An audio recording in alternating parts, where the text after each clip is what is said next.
नमस्कार मित्रों, मैं महेंद्र मूले। आज हम अपनी करंट अफेयर्स की जो यूनिट 8 है उस सीरीज़ को कंटिन्यू रखते हैं। बाकी तो हमारे जो टॉपिक वाइज सेगमेंट आ ही रहे हैं और 25 जुलाई को आपका एग्ज़ाम है। उस दृष्टिकोण को ध्यान में रखकर हमने अभी तक यूनिट 1 मध्य प्रदेश की हिस्ट्री पे एक 4 घंटे का वीडियो बनाया। उसको आप ध्यान से सुनिए, बढ़िया प्रिपेयर करके रखिए। इस पर हम बहुत जल्दी टॉप मोस्ट 500 MCQs करवाएंगे, बोल करके लिखवा करके, ताकि वो चीज़ें रिमाइंडर रहें। दूसरा, जो आपका यूनिट 1 के बाद जो यूनिट 2 वाला पोर्शन है उसमें हमने एंशिएंट हिस्ट्री, जो प्राचीन भारत वाला पोर्शन करवाया है, और जो कुछ मध्यकालीन वाला पोर्शन है वो मध्य प्रदेश के मध्यकालीन के साथ एक वीडियो बना देंगे। और जो आधुनिक वाला पोर्शन है वो पॉलिटी का जिस दिन वीडियो बनेगा उस दिन उसको काफ़ी चीज़ें इसमें मर्ज करके जोड़ के हम पढ़ाएंगे। यूनिट 3 में हमने मध्य प्रदेश की जो आपके MP वाली इम्पोर्टेंट चीज़ें वो कराई हैं, और यूनिट 4 में जो है वो हम आपको भारत के भूगोल को लेकर चर्चा कर चुके हैं, डिस्कशन कर चुके हैं। ये कंटिन्यू हमारी सीरीज़ रहेगी। इसी बीच में हम मध्य प्रदेश के करंट अफेयर्स यूनिट 8 के अंतर्गत कुछ महत्वपूर्ण चीज़ों को देख रहे हैं, और इसी कड़ी में कुछ चर्चित घटनाएं, चर्चित व्यक्तित्व, और साथ ही साथ कुछ ऐसी इवेंट्स और समिट्स जो करंट के दृष्टिकोण से महत्वपूर्ण है, उस पर हम एक नज़र डालेंगे। 5 राज्यों में चुनाव हुए और इन 5 राज्यों के मुख्यमंत्री भी वहाँ पर बनाए गए। हेमंत बिस्वा को जो है वो असम के लिए मुख्यमंत्री चुना गया। काफ़ी लंबे समय से ये संघर्ष भी यहाँ पर कर रहे थे, पहले कांग्रेस पार्टी में थे और जो है बाद में फिर इन्होंने भारतीय जनता पार्टी का दामन थामा और इन्हें असम का जो है मुख्यमंत्री बनाया गया। 10 मई 2021 को असम के ये मुख्यमंत्री हेमंत बिस्वा जी बने, और प्रोफेसर जगदीश मुखी साहब जो राज्यपाल हैं असम के, उन्होंने इन्हें शपथ दिलाई। इसके पहले सर्बानंद सोनोवाल जी जो हैं भारतीय जनता पार्टी से ही असम के मुख्यमंत्री रहे। तो इस तरीके का क्वेश्चन बन सकता है कि वर्तमान में असम के मुख्यमंत्री कौन है ना। कई बार ऐसी बेसिक चीज़ें गलत हो जाती हैं। तमिलनाडु के अंदर M.K. स्टालिन को जो है मुख्यमंत्री बनाया गया 7 मई 2021 को, और ये राज्य के नए मुख्यमंत्री के तौर पर बने। और यहाँ पर बनवारी लाल पुरोहित जी जो राज्यपाल हैं तमिलनाडु के, उन्होंने इन्हें गोपनीयता की शपथ दिलाई, और E.K. पालिनी स्वामी की जगह इन्होंने जो है तमिलनाडु में मुख्यमंत्री का जो है पद संभाला। ममता बनर्जी पूरे देश की निगाह पश्चिम बंगाल के चुनाव पर थी, और ममता बनर्जी जो है वो वेस्ट बंगाल में जीत के आई। 5 मई 2021 को तृणमूल कांग्रेस की प्रमुख नेता ममता बनर्जी जो हैं उन्होंने मुख्यमंत्री के तौर पर शपथ ली। वर्तमान में जगदीप धनखड़ जी यहाँ पे राज्यपाल हैं, और देश में मौजूदा मुख्यमंत्रियों में ये एकमात्र अकेली महिला मुख्यमंत्री हैं। इसमें क्वेश्चन बन सकता है। पहली जो थी वो आपको बताया था मैंने कल, सुचित्रा कृपलानी थी, और जो 1966 में उत्तर प्रदेश की CM बनी थी। और वर्तमान में जो ममता बनर्जी वेस्ट बंगाल की हैं। शीला दीक्षित के बाद लगातार ये तीसरी बार मुख्यमंत्री बनने वाली भारत की 2nd नंबर की महिला हैं। इसके पहले शीला दीक्षित जी दिल्ली में लगातार जो है 3 बार मुख्यमंत्री रह चुकी हैं।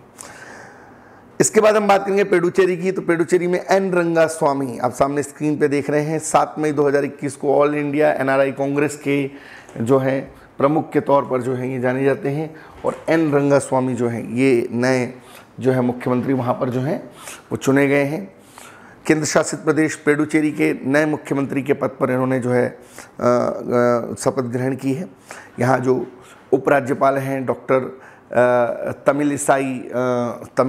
तमिलिसाई सुंदरराजन, उन्होंने जो है उपराज्यपाल जो है उन्होंने तमिलिसाई जी ने जो है इनको गोपनीयता की शपथ दिलाई यहाँ पे।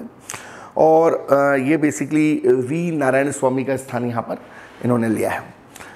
सामने स्क्रीन पे आप देख रहे हैं केरला के जो CM हैं कम्युनिस्ट पार्टी ऑफ इंडिया के जो हैं पिनराई विजयन साहब, है ना। ये पिनराई विजयन जी हैं जो केरला के हैं, और बेसिकली पिनराई विजयन जो है ये 2nd टर्म में जो है केरला के मुख्यमंत्री के तौर पर अपनी जिम्मेदारी को जो है कंटिन्यू कर रहे हैं। शपथ ग्रहण इन्होंने किया। और आरिफ मोहम्मद खान जो इस समय केरला के राज्यपाल हैं, आरिफ मोहम्मद खान, उन्होंने इन्हें जो है गोपनीयता की यहाँ पर शपथ दिलाई है। ये कुछ मुख्यमंत्री हैं जिनको आपको याद रखना चाहिए। इसी कड़ी में हम अपने अगले कंटेंट पे, अगले टॉपिक पे यहाँ पे चर्चा कर रहे हैं।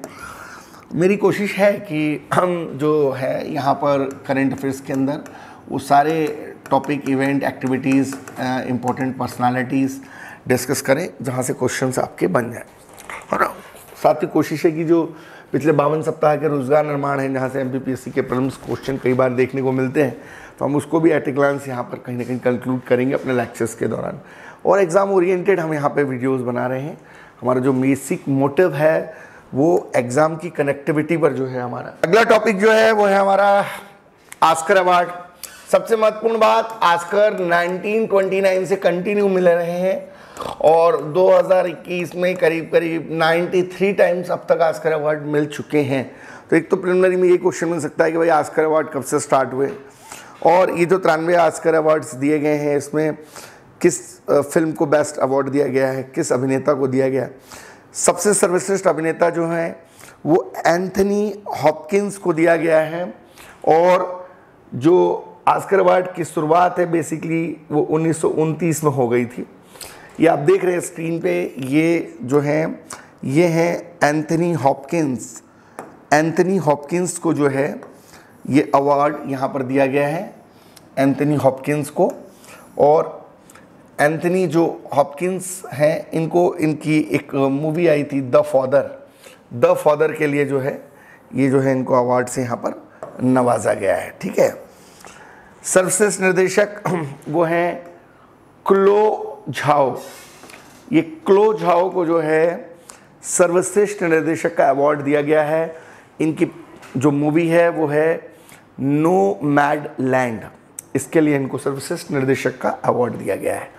सहायक अभिनेता उतना इम्पोर्टेंट नहीं है, फिर भी याद रखें, डैनियल कालुया, है ना, ये आपको दिख रहे हैं यहाँ पे स्क्रीन पे।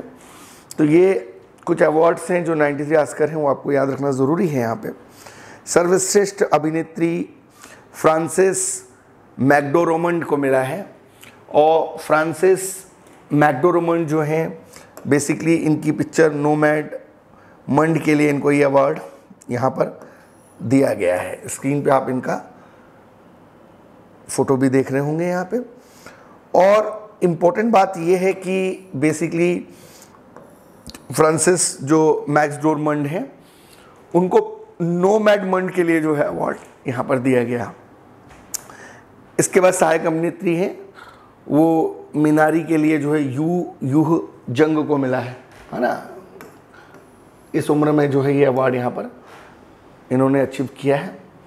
तो ये इम्पोर्टेंट है, 93 ऑस्कर्स, और 1929 से जैसा कि मैंने आपको बताया ये अवार्ड्स दिए जा रहे हैं। बेसिकली जो है जो पिक्चर है नोमैडलैंड, ये मूवी जो है इसको बेस्ट पिक्चर का अवार्ड है, बेस्ट डायरेक्टर का अवार्ड है, बेस्ट एक्ट्रेस का अवार्ड है। तो ये मूवी का नाम जो है आप ज़रूर याद रखेंगे। इसके बाद हम इसी कड़ी में जो अपनी अगली बात करने जा रहे हैं, सर्वश्रेष्ठ एनिमेटेड फिल्म जो है ये सोल को मिला है, और इस सर्वश्रेष्ठ एनिमेटेड फिल्म के तौर पर जो है इस अवार्ड से इसे नवाजा गया सोल। इसके बाद जो सर्वश्रेष्ठ अंतर्राष्ट्रीय पिक्चर फिल्म जो है ये मिला है अनदर राउंड को, और अनदर राउंड जो है वो सर्वश्रेष्ठ अंतर्राष्ट्रीय पिक्चर फिल्म के तौर पर नवाजी गई है। बेसिकली ये अनदर राउंड जो है ये डेनमार्क की पृष्ठभूमि पर बनी हुई एक मूवी है, ठीक है। इम्पोर्टेंट है, निस्संदेह यहाँ से प्रश्न पूछे जा सकते हैं। अब हम अगले बिंदु पे चर्चा करते हैं, ठीक है। क्या है, कभी कभी ऑस्कर अवार्ड, राष्ट्रीय फिल्म पुरस्कार, इस प्रकार की चीज़ों से, घटनाओं से प्रश्न बन जाते हैं। अब जो अगला पड़ाव है हमारा 30वां व्यास सम्मान जो है वो हिंदी के प्रसिद्ध प्रोफेसर जो हैं शरद पगारे जी, उनको दिया गया है। सामने स्क्रीन पे आप उनका फ़ोटो देख रहे हैं, है ना। ये जो हैं मिस्टर शरद पगारे जी हैं।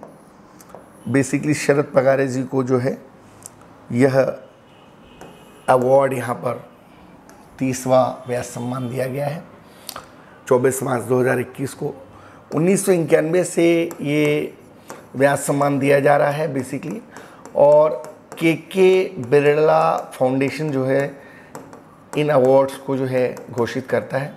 इस साल 24 मार्च 2021 को अवार्ड दिया गया। हिंदी के बहुत ही प्रसिद्ध जाने माने लेखक हैं।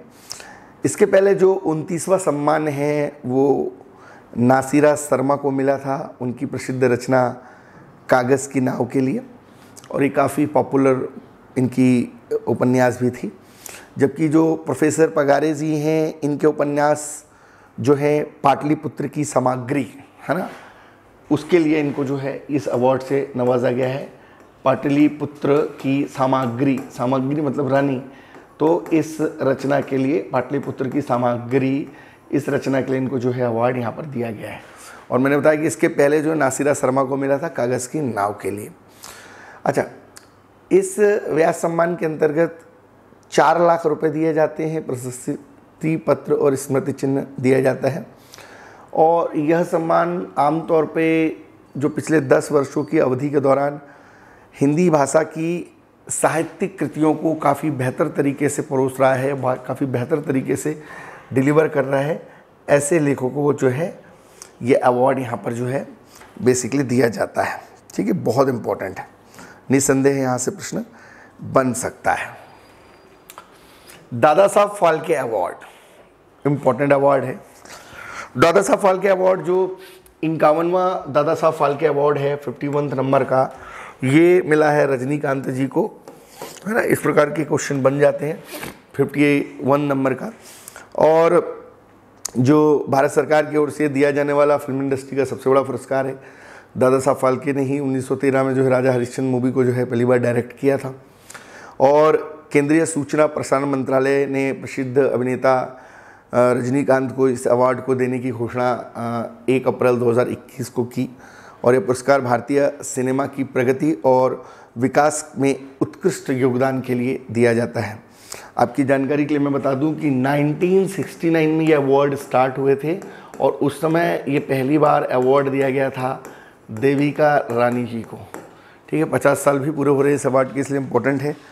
और इस अवार्ड्स के अंतर्गत जो है 50 लाख रुपए की जो है राशि यहाँ पर जो है वो दी जाती है। ठीक है, आपको एक बात और मैं बता दूं कि इसके पहले जो पिछले साल ये अवार्ड है ये मिस्टर अमिताभ बच्चन को दिया गया था और पहली बार ये देविका रानी को दिया गया था। पिछली बार जो है ये अवार्ड 50वां जो ज्ञानपीठ 50वां जो आपका दादा साहब फाल्के पुरस्कार है ना, ये जो है 50वें नंबर का जो है वो अमिताभ बच्चन जी को दिया गया था, जबकि 51वां रजनीकांत जी को दिया गया। और अमिताभ बच्चन को जो है ये मिला था। एक बेसिकली इस पुरस्कार के अंतर्गत एक स्वर्ण कमल 10 लाख रुपए और एक शॉल जो है यहाँ पर ससम्मान भेंट की जाती है। तो दादा साहब फाल्के से भी निस्संदेह क्वेश्चन यहाँ पर बन सकता है। अगला है सरस्वती सम्मान। ये भी काफ़ी महत्वपूर्ण सम्मान है, के बिरला फाउंडेशन इसे देता है। 1991 से यह अवार्ड जो है यह दिया जा रहा है ना। के बिरला फाउंडेशन के द्वारा ही यह जो है अवार्ड दिया जाता है। 1991 से इस अवार्ड को जो है दिया जा रहा है। और ये जो 30वां सरस्वती सम्मान है के बिरला फाउंडेशन देता है, मैंने आपको बताया 30 मार्च 2021 को दिया गया। और ये शरद कुमार लिम्बाले को मिला है इस बार। शरद कुमार लिम्बाले जी के बारे में मैं आपको थोड़ा बताना चाहूँगा। जो शरद कुमार लिम्बाले जी हैं बेसिकली जो है ये एक मराठी लेखक है ना। सामने स्क्रीन पे आप इनका फ़ोटो भी देख पा रहे हैं। ये एक मराठी लेखक हैं और बेसिकली शरद कुमार लिम्बाले जो हैं ये इनका एक मराठी उपन्यास है जो काफ़ी फेमस भी हुआ था। उसका नाम है सनातन, है ना, सनातन। तो जो सनातन उपन्यास है, इस सनातन उपन्यास के लिए जो है ये जो है इनको बेसिकली ये सम्मान दिया गया।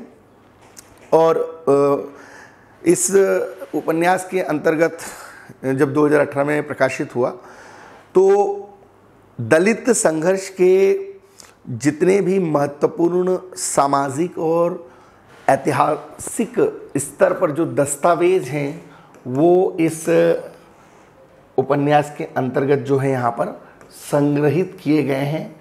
तो काफ़ी महत्वपूर्ण उपन्यास इन्होंने लिखा है। एक महत्वपूर्ण बात कि 2019 में जो 29वां पुरस्कार है यह वासुदेव मोही को दिया गया था। उनका भी आप ज़रूर नाम याद रखेंगे, है ना। 2019 में जो है वह वासुदेव मोही को लिखा गया था, मोही को दिया गया था। और ये 29वां जो है, मैं इसके पहले भी किसको मिला वो भी बता दे रहा हूँ ताकि आप कंफ्यूज ना हो। और ये इनका एक कहानी संग्रह था, उस कहानी संग्रह का नाम था बेसिकली चेक बुक, है ना। चेक बुक के लिए जो है इनको ये अवार्ड दिया गया था। और ये जो है मूलतः सिंधी साहित्यकार हैं। और इस सरस्वती सम्मान के अंतर्गत जो है वो 15 लाख रुपए की जो है राशि जो है यहाँ पर दी जाती है, इसलिए काफ़ी इम्पोर्टेंट है, ठीक है। अब जो हम अगला डिस्कशन यहाँ पे करने जा रहे हैं वो है गांधी शांति पुरस्कार। ये भी काफ़ी महत्वपूर्ण पुरस्कार है। हमारी करेंट अफेयर्स की कक्षाओं के अंतर्गत हमारे जो भी विषयगत टॉपिक यहाँ हम रखते हैं उनका सीधा सा मकसद हमारे टारगेट से है, ना कि इंटरटेनमेंट से है। MPPSC के प्रिलिमिनरी एग्ज़ाम के लिए जो ज़रूरी है, यूनिट 8 के अंतर्गत करेंट अफेयर्स प्लस स्पोर्ट्स, उन्हीं बातों को हम अपने डिस्कशन का हिस्सा रखते हैं। इसके साथ ही भविष्य में जब हम UPSC के लिए प्रिलिमिनरी की सीरीज चलाएंगे तो हम वहाँ UPSC की बातें करेंगे। अभी MPPSC की सीरीज चला रहे हैं तो हम MPPSC की बातें कर रहे हैं। इसी तरीके से हम जब मेंस में MPPSC और UPSC को पढ़ाएंगे तो मेंस की क्लास में MPPSC मेंस के हिसाब से पढ़ाएंगे और UPSC में UPSC मेंस के हिसाब से पढ़ाएंगे, बायलैंग्वेज क्लास होगी। साथ ही अदर एग्ज़ाम को भी हम कवर करेंगे। बट हमारा जो मकसद है वो सीधा साफ सपाट सा मकसद है कि भाई आप अपनी कलम को सरकारी कलम बनाना चाहते हैं तो वो सारे मुद्दे जो करेंट अफेयर्स में रहे हैं, जो चर्चे में रहे हैं, उन पर एक पैनी नज़र रखिए और बढ़िया ईमानदारी से पढ़िए। ये कहने से कि मैं कर लूँगा, मैं कर सकता हूँ, आपका सिलेक्शन नहीं होने वाला है। फाइनली अगर आप सेलेक्ट करना चाहते हैं, अपने आप को पोस्ट तक पहुँचाना चाहते हैं तो डेडिकेशन, डिवोशन और डिसिप्लिन के साथ जो है पढ़ाई करिए, मेहनत करते रहिए, है ना। बातें कम काम ज़्यादा और चयन का पक्का वादा, ये थीम आपकी यहाँ पर होनी चाहिए। तो गांधी शांति पुरस्कार जो 2019-20 में केंद्र सरकार ने घोषित किया, वह पुरस्कार 2020 में स्क्रीन पे आप देख रहे हैं बांग्लादेश के संस्थापक और प्रथम जो राष्ट्रपति बंगबंधु शेख मुजीबुर रहमान साहब, इनको जो है ये अवार्ड दिया गया। और महात्मा गांधी की 125वीं जयंती पर जो है 1995 में इस महात्मा गांधी शांति अवार्ड पुरस्कार की जो है इस्टेब्लिशमेंट की गई थी। 1995 में ये इस्टेब्लिशमेंट किया गया था महात्मा गांधी की 125वीं जो है जयंती के उपलक्ष्य पे। और 1 करोड़ रुपए की जो है इस पुरस्कार के अंतर्गत जो है वो राशि भी दी जाती है। तो ये जो आप स्क्रीन पे जिनको देख रहे हैं ये बेसिकली शेख मुजीबुर रहमान हैं। और शेख मुजीबुर रहमान जो है बांग्लादेश के राष्ट्रपति भी रह चुके हैं। इस बार यह अवार्ड इनको दिया गया। 2019 में यह पुरस्कार यहाँ लिखा है, देखिए 95 में अवार्ड चालू हुआ, 1 करोड़ की राशि दी जाती है। मैंने फिर भी यहाँ ऊपर लिख दिया है। दूसरी महत्वपूर्ण बात, 2019 में ये ओमान के दिवंगत सुल्तान काबूस बिन सैदको को मिला था। नाम थोड़ा कंफ्यूज ना हो, सुल्तान काबूस बिन सैद को, ये इनका पूरा नाम है, इनको मिला था। यह पुरस्कार आमतौर पर उन अहिंसक और गांधीवादी तरीकों के माध्यम से सामाजिक, आर्थिक और राजनीतिक परिवर्तन के लिए जो उत्कृष्ट योगदान करता है उन्हें दिया जाता है। बहुत ही महत्वपूर्ण अवार्ड है। पूछा जा सकता है इस बार यह अवार्ड किसे दिया गया, ठीक है। तो आप इसे ज़रूर एक बार देख लें। अब हम बात करेंगे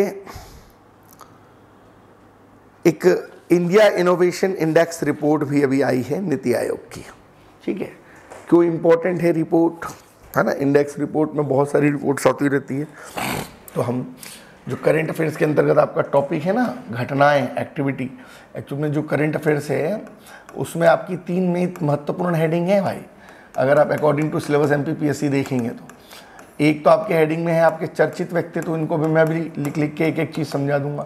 चर्चित स्थल और चर्चित व्यक्तित्व, इसमें नियुक्तियां, निधन, ये सारी चीज़ें आ जाएंगी ना। इसमें व्यक्तित्व में जो है जिन जिन का निधन हुआ वो, और जिन जिन की महत्वपूर्ण पदों पर नियुक्ति हुई वो, और जो किसी कारण की वजह से चर्चे में रहे, विवाद में रहे, या सोशल इलेक्ट्रॉनिक प्रिंट मीडिया का कहने का हिस्सा रहे। तो चर्चित व्यक्तित्व, पर्सनालिटी और चर्चित स्थल तो हम देखेंगे। अब जो चर्चित घटनाएं हैं, है ना, जिसमें हम जितने भी इवेंट्स पढ़ रहे हैं, जितनी भी समिट्स पढ़ रहे हैं, ये सारी चीज़ें इसका हिस्सा है। और इसी यूनिट 8 में जो है एक करंट अफेयर्स का पोर्शन जो है यहाँ पे जुड़ा हुआ है। तो ये बेसिकली हम जो घटनाओं के अंतर्गत ये सारी चीज़ें देखते हैं। क्या पढ़ा जाए करंट अफेयर्स में, ये भी एक बड़ा महत्वपूर्ण प्रश्न है। कुछ भी नहीं पढ़ना, क्या पढ़ना है इससे ज़्यादा इंपॉर्टेंट यह है कि क्या नहीं पढ़ना है। ठीक है, अगर आपने पढ़ सही लिया तो आपको सिलेक्शन ही हो जाएगा, तो आपको पढ़ना सही है। तो ये भारत का जो नवाचार सूचकांक है, इंडिया इनोवेशन इंडेक्स 2020, ये 20 जनवरी 2021 को जारी किया गया और 28 राज्यों और 8 केंद्र शासित प्रदेशों को इसमें शामिल किया गया। और ये बेसिकली एक प्रकार का नॉलेज आउटपुट और नॉलेज डिफ्यूज़न, ये दो आधार पे जो है इसको लाया गया कि भाई किस तरीके का एक निर्गत ज्ञान है, नॉलेज आउटपुट है, और किस तरीके का एक ज्ञान का प्रसार है, एक प्रकार का नॉलेज का डिफ्यूज़न है ना। एक तो आपने क्या आउटपुट लिया और दूसरा आपने किस तरीके का उसका प्रसार किया या किस तरीके से आपने उसको डिफ्यूज़न किया। इस आधार पर जो है राज्यों की एक सूची उसमें तैयार की गई है। और इस पूरी सूची के अंतर्गत जो है वो बेसिकली 5 बातों को यहाँ ध्यान में रखा गया है। और उसमें मध्य प्रदेश का कौन सा नंबर है, हम अभी उस पर भी यहाँ पर गौर करने वाले हैं। मध्य प्रदेश का भी नंबर आपको हम बताएंगे, मध्य प्रदेश का कौन सा नंबर है। बट सबसे पहली बात जो यहाँ महत्वपूर्ण है इस इनोवेटिव रिपोर्ट में, क्योंकि मैंने देखा है एमपीपीएससी में इस तरीके के क्वेश्चन पूछे जा सकते हैं कि भाई department of investment policy promotion board में मध्य प्रदेश का कौन सा नंबर है, पहला नंबर किसका था। तो इस प्रकार से कोई इनोवेटिव रिपोर्ट या इस तरीके की कोई नवीन चीज़ें होती हैं तो क्वेश्चन बनते हैं। तो ये इंडिया इनोवेशन इंडेक्स एक बहुत इंपॉर्टेंट इंडेक्स। तो 2 चीज़ें हैं यहाँ पर, एक तो आपका जो है आपका नॉलेज आउटपुट, कि भाई उस राज्य का पर्टिकुलर नॉलेज आउटपुट क्या है, निर्गत ज्ञान क्या है। दूसरा नॉलेज का डिफ्यूज़न क्या है ना, जो आपका नॉलेज है उसका बेसिकली डिफ्यूज़न क्या है, अर्थात उसका प्रसार का स्तर क्या है ना। एक तो निर्गत ज्ञान क्या है, और निर्गत ज्ञान के साथ साथ जो महत्वपूर्ण चीज़ ये है कि उस निर्गत ज्ञान का आपने प्रसार किस स्तर पर किया है। तो ये 2 महत्वपूर्ण बातें यहाँ पर हैं। साथ ही साथ जो एक बड़ी महत्वपूर्ण बात वो यह है कि इस पूरे सिनेरियो बिल्डिंग में 5 महत्वपूर्ण चीज़ें होती हैं जिनके आधार पर ये इंडिया इनोवेशन इंडेक्स जो है वो नीति आयोग तैयार करता है। सबसे पहले उस पर्टिकुलर राज्य की ह्यूमन कैपिटल, अर्थात वहाँ की ह्यूमन कैपिटल कैसी है। भाई एक तो होता है ह्यूमन रिसोर्स, एक होता है ह्यूमन कैपिटल, और एक होता है ह्यूमन मैनेजमेंट। हमें सबसे ज़्यादा ध्यान ह्यूमन कैपिटल पे देना चाहिए, उसके बाद ह्यूमन रिसोर्स पर और ह्यूमन मैनेजमेंट। लेकिन हम सबसे ज़्यादा ध्यान ह्यूमन मैनेजमेंट पे देते हैं, जो पॉसिबल नहीं है। ह्यूमन रिसोर्स को हम मैनेज नहीं कर पाते और ह्यूमन कैपिटल पे हमारा ध्यान ही नहीं होता। तो ह्यूमन कैपिटल को लेके यहाँ पर डिस्कशन किया गया है नीति आयोग की रिपोर्ट में। दूसरा ये बोला गया है कि पर्टिकुलर किस लेवल का इन्वेस्टमेंट प्लान उस पर्टिकुलर राज्य में है।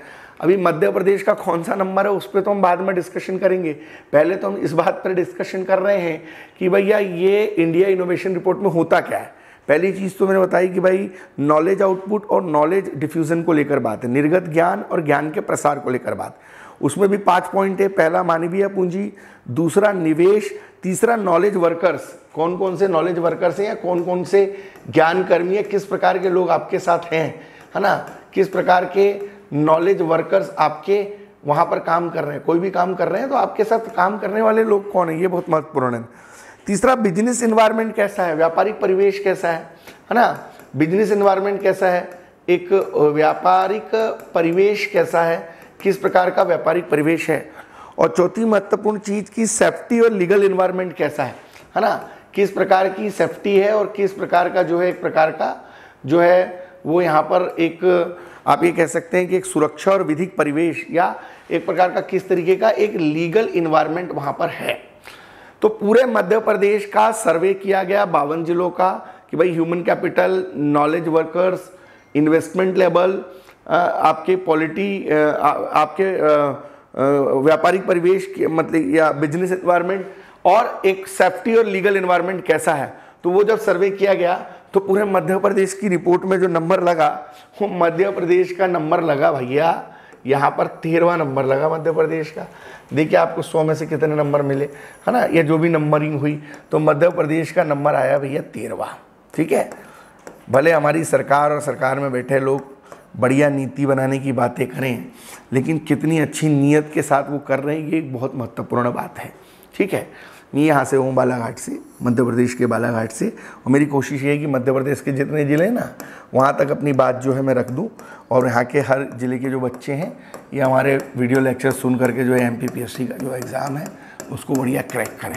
ठीक है, तो अभी हम मध्य प्रदेश लेवल पे सोच रहे हैं, धीरे से हम इंडिया लेवल पर भी सोचेंगे, है ना, धीरे धीरे अपनी सोच को जो हम यहाँ पे डेवलप करने वाले।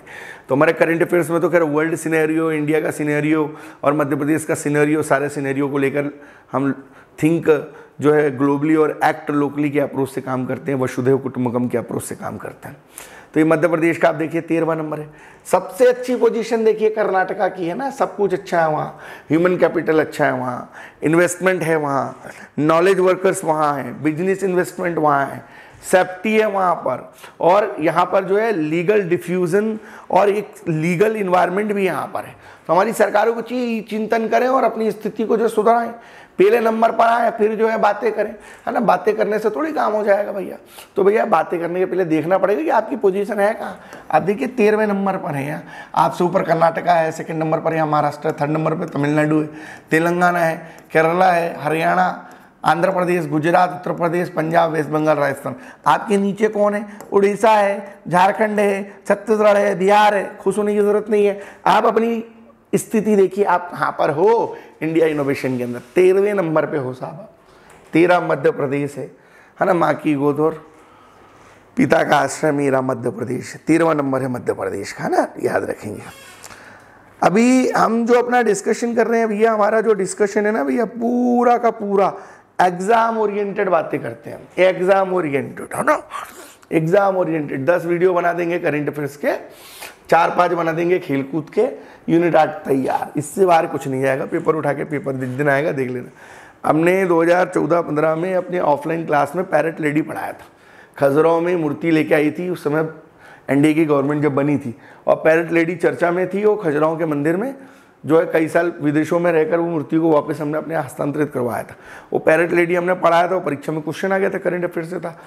इस तरीके से हमने नाटो के बारे में बताया था कि भाई नॉर्थ अटलांटिक जो ऑर्गेनाइजेशन है, उस नाटो का जो गठन है वो जब से हुआ था तब से उसमें कौन कौन से देश जुड़े, और अफगानिस्तान में अमेरिका, कनाडा और मैक्सिको ने नाटो की सेना जो वहाँ भेजी थी, वो सैनिकों को क्रम अनुसार किस तरीके से वो वापस बुला रहे थे। तो वो हमने एक करंट अफेयर्स में डिस्कशन किया था, वो क्वेश्चन परीक्षा में बन गया था। तो इस तरीके की चीज़ें बनती रहती हैं, आपको पढ़ना पड़ेगा मन लगा के ध्यान से ना, तो चीज़ें बन जाएंगी। 2 जनवरी 1954 को भारत रत्न, पद्म विभूषण, पद्म भूषण और पद्मश्री, ये सारे अवार्ड्स की घोषणा की गई थी, और तब से 2 जनवरी 54 को अवार्ड्स दिए जाते हैं। इस बार भी जो है 7 जो है वो पद्म विभूषण, 10 पद्म भूषण और 102 पद्मश्री दिए गए हैं। तो अपन सबके नाम तो याद कर नहीं पाएंगे ना, तो ये कितने दिए गए और कहाँ से दिए गए और किसको मिला, उसमें मध्य प्रदेश के किसको मिला, ये बहुत जरूरी है। तो पद्म विभूषण दिया गया कितनों को? 7 लोगों को, है ना। पद्म विभूषण दिया गया किसको? 7 लोगों को। पद्म भूषण दिया गया कितने लोगों को? 10 लोगों को। और पद्मश्री कितने लोगों को दिया गया भैया? 102 लोगों को दिया गया। तो जो हमारे काम के हैं, जहाँ से हमारे प्रश्न बन सकते हैं, वो हम देखते हैं भैया कौन से 7 लोगों को दिया गया है, थोड़ा देख लेते हैं। ये शिंजो आबे को दिया गया।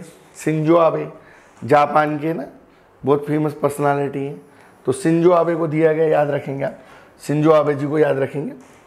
सामने स्क्रीन पे देख रहे हैं आप, शिंजो आबे जापान, देखिए आप, इनको दिया गया भैया पद्म विभूषण 21। SP बालसुब्रमण्यम को दिया गया मरणोपरांत, याद रखें, मरणोपरांत कला के क्षेत्र से संबंधित, इनको दिया गया। इसके बाद ये बेले मुनप्पा हेगड़े, ये बेले मुनप्पा हेगड़े ये कर्नाटका के हैं, मेडिसिन के क्षेत्र में काम करने के लिए इनको दिया गया, ध्यान से देख लें इनको। मौलाना वहीउद्दीन खान साहब को मिला स्पिरिचुअलिटी के लिए, आध्यात्मिकता के लिए। टीवी स्क्रीन पर कई बार देखा होगा आपने इनको। बीबी लाल जी आर्कोलॉजिस्ट हैं, इनको दिया गया, बीबी लाल जी को, ये आर्कोलॉजिस्ट हैं, इनको दिया गया। और ये नरिंदर सिंह कपानी जी हैं, साइंस एंड टेक्नोलॉजी से जुड़े हुए हैं, है ना, इनको दिया गया। और इसके अलावा जो है एक और सज्जन है जिनको ये पुरस्कार मिला है, ये है मिस्टर सुदर्शन साहू जी, ये देख रहे हैं आप, इनको कला के क्षेत्र में दिया गया है। सिंजो अबे हो गए, एसपी बाला सुब्रमण्यम हो गए, बेले मुनप्पा हेगड़े हो गए, नरिंदर सिंह कपानी हो गए, मौलाना वहीउद्दीन खान हो गए, बीबी लाल हो गए, सुदर्शन साहू हो गए, चर्चा में इम्पोर्टेंट है। कौन से 10 लोग हैं जिनको कि पद्म भूषण दिया गया, है ना। 102 की सूची नहीं लिखाएंगे, लेकिन जो जरूरी हो तो पढ़ना पड़ेगा, कई बार पूछ लेता है।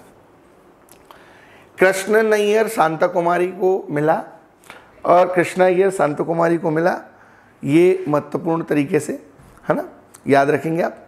इसके बाद जो है ये मिला आपके तरुण गोगोई जी को मरणोपरांत। सुमित्रा महाजन मध्य प्रदेश से हैं, इम्पोर्टेंट है ना, लोकसभा अध्यक्ष भी रह चुकी हैं, ताई के नाम से मशहूर है मध्य प्रदेश में, और इनको ये अवार्ड दिया गया, ये इम्पोर्टेंट है, पूछा जा सकता है। नपेंद्र मिश्र जी को मिला, है ना, रामविलास पासवान जी को मिला, ठीक है, केशुभाई पटेल जी को मिला, है ना। और ये अवार्ड जो है बेसिकली पद्म भूषण जो है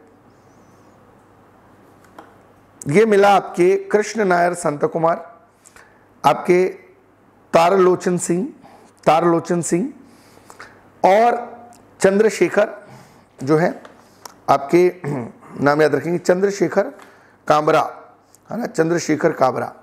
तो लगभग ये पूरे हो गए। और इसके अलावा एक और थे कल्बे सादिक, है ना, कल्बे सादिक, ये आध्यात्मिकता से संबंधित हैं, इनको भी ये अवार्ड दिया गया। कल्बे सादिक, इनको भी अवार्ड दिया गया। 102 लोग जिनको पद्मश्री मिला, उनके नाम हमको यहाँ पे याद नहीं रखने, वो इतना इम्पोर्टेंट भी नहीं है। बजट से संबंधित चीज़ें हैं, हमारा बजट कितना रहा, क्या रहा, हाँ, ये इस तरीके से पूछ सकता है कि केंद्र सरकार जो है कितना पैसा कहाँ खर्च कर रही है भैया, है ना। बजट जो है उसको तुरंत देख लें, समझ लें सरकार का लेखा जोखा क्या है। सामने स्क्रीन पे आप देख रहे हैं सरकार कहाँ कितना पैसा खर्च कर रही है, इसको जानना एक आम व्यक्ति के तौर पर ये ज़रूरी भी है, ठीक है। तो ये आप देख रहे हैं स्क्रीन पे इस समय कि सरकार का जो लक्ष्य है इस समय, देखेंगे पेंशन पे जो सरकार खर्च कर रही है करीब करीब ये समझ लीजिए आप 1,90,000 करोड़, है ना, करोड़ में है डाटा। डिफेंस में 347 के आसपास बड़ा है, सब्सिडी 335, एग्रीकल्चर से जुड़े हुए क्षेत्र 148, कमर्शियल एक्टिविटीज़ 34,000 करोड़, पूर्वोत्तर 2,600 लगभग, एजुकेशन पे जो है 93,000, है ना। डिफेंस पे करीब करीब 20% पैसा खर्च हो रहा है, और एजुकेशन पे जो है आप खुद देख लीजिए। एनर्जी 42,000 करोड़ के आसपास, विदेश मामले, वित्त, स्वास्थ्य बहुत इंपॉर्टेंट है, पूरा 2020-21 पूरा स्वास्थ्य भी चला गया, जानकारी ज़रूरी है आपको। 74,602 करोड़ रुपए का जो खर्चा है वो हेल्थ को लेकर के यहाँ पे किया गया। ब्याज दे रही है सरकार, अब देखिए कितना ब्याज दे रही है, ठीक है, आपको समझ में आ जाएगा सरकार की स्थिति देख के कि सरकार जो है 8 लाख करोड़ तो जो है करीब करीब ब्याज ही दे रही है। आईटी दूरसंचार में कितना खर्च करी, योजना सांख्यिकी में, ग्रामीण विकास में देखिए आप 1,94,000 करोड़ खर्च कर रही है। साइंटिफिक डिपार्टमेंट में कितना खर्च कर रही है, सोशल वेलफेयर के लिए कितना कर रही है, कर प्रशासन के लिए, राज्य को हस्तांतरित करने के लिए, ट्रांसपोर्ट के लिए, यूनियन क्षेत्रों के लिए, शहरी विकास क्षेत्रों के लिए। तो सरकार का एक लमसम अमाउंट यहाँ बजट का आपको दिखाई दे रहा है। तो कुल मिलाकर के जो सरकार की मंशा जो है कुछ इस तरीके की है, और इस पूरी मंशा को समझने के लिए आप ये समझ सकते हैं कि हमारा अनुमानित बजट कितना है। लगभग आप मान के चलिए 20,20,926 करोड़ ये हमारा अनुमानित बजट है, ठीक है। अब देख लीजिए हमारे पास पैसा है 16,84,000 करोड़, और हमको लग रहा है कि हमारा 20,20,000 करोड़ खर्चा होगा। कहाँ से कितना मिलेगा और कहाँ कितना नुकसान होगा वो सारा डिटेल है, हम इकोनॉमी की क्लास में इसको डिटेल डिस्कस करेंगे। अनुमानित बजट अगर पूछ ले तो आप याद रखना 20,20,926, है ना, 20,20,926, ठीक है। करंट अफेयर्स में ज़रूरी है चीज़ें याद कर। विषय अगला हमारा जो है वो जीडीपी है। मैंने आपको पहले भी बताया कि जीडीपी अगर आप समझना चाहेंगे तो वो एक ग्रास डोमेस्टिक प्रोडक्ट, पर्टिकुलर किसी देश की भौगोलिक सीमा में वहाँ के लोग कितना पैसा अर्जित करते हैं भौगोलिक सीमा के दायरे में रहकर। तो जीडीपी निकालने के लिए आपको ये देखना पड़ेगा कि संबंधित देश की बचत क्या है और दूसरा वहाँ पे खर्चे किस स्तर पर मेंटेनेंस किए जाते हैं। अर्थात इसको हम जोग्राफिकली और इकोनॉमिकली पर्सपेक्टिव में देखें तो इसे कहते हैं इंक्रीमेंटल कैपिटल आउटपुट रेशियो, अर्थात रिसर्च एंड डेवलपमेंट का इन्वेस्टमेंट किस तरीके का है। सपोज कीजिए 1950 में हमारी बचत मान लीजिए 15% रही होगी ओवरऑल और हमारा इंक्रीमेंटल कैपिटल आउटपुट रेशियो रहा होगा लगभग 5%। तो हमारी जो जीडीपी उस समय रही होगी वो 3 से 4% के बीच में। 1990 में हमारा जो बचत रहा होगा वो 36% से 40% के 38% के बीच में और जो इंक्रीमेंटल कैपिटल आउटपुट रेशियो 5 से 6 के बीच में। तो लगभग 9 से 10 के आसपास हमारी जीडीपी रही होगी। तो अभी स्थिति क्या है 17-18 में? 17-18 में ये हो रहा है कि भैया हमारी जो बचत है वो और हमारा इंक्रीमेंटल कैपिटल आउटपुट रेशियो दोनों में ही जो है थोड़ी सी दिक्कतें हैं। 35% मान लीजिए हमारी बचत है और हमारा आयकर जो है वो करीब जो है आप ये मान के चलिए कि 6 से 7 के बीच में और हमारी जो बचत है वो 32 से 35 के बीच में। तो लगभग 7% के आसपास, हर 7/35 है ना। तो लगभग मान के चलिए कि 5 से 6 के बीच में, तो 7% के आसपास जो है हमारी जीडीपी रही होगी। तो हमें बचत अपनी बढ़ानी होगी। अगर हमारी आय ज़्यादा होगी, हमारी बचत ज़्यादा होगी, इनकम हम ज़्यादा करेंगे, सेविंग हम ज़्यादा करेंगे, तो निश्चित तौर पर हमारे पास जो है वो पूंजी ज़्यादा होगी और पूंजी ज़्यादा होगी तो हम इन्वेस्टमेंट भी ज़्यादा करेंगे, ठीक है ना। तो इनकम का ज़्यादा होना ज़रूरी है तो सेविंग ज़्यादा होगी और कैपिटल अपने आप ज़्यादा होगी तो इन्वेस्टमेंट अपने आप ज़्यादा होगा। अभी तो सब मामला बिगड़ा हुआ है। तो ये हो गया भैया 17-18 में। फिर ये 18-19 में और कम हो गई, 19-20 में और कम हो गई। अभी कोरोना के बाद तो ये कहाँ तक चली गई वो आप खुद ही देख रही है, -7.7 हो गई भैया। सरकार बोल रही है अनुमानित 11। तो भैया 11 करने के लिए आपको 33% तो जो है अपनी बचत लानी पड़ेगी और इंक्रीमेंटल कैपिटल जो है उसको 3% पे लाना पड़ेगा, तब आप 11 करोगे ना। अब कैसे होगी भैया, इसको थोड़ा समझो।